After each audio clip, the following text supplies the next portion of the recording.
Ma il mondo non rimane fermo, gli anni passano, la società cambia, il Giappone cresce, si industrializza, diventa una potenza economica e anche Gonagai se ne rende conto.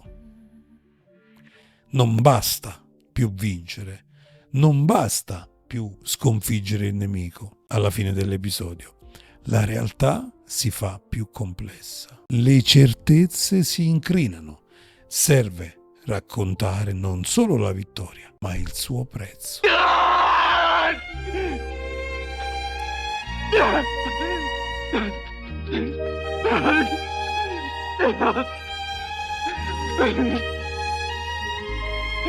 Rubina!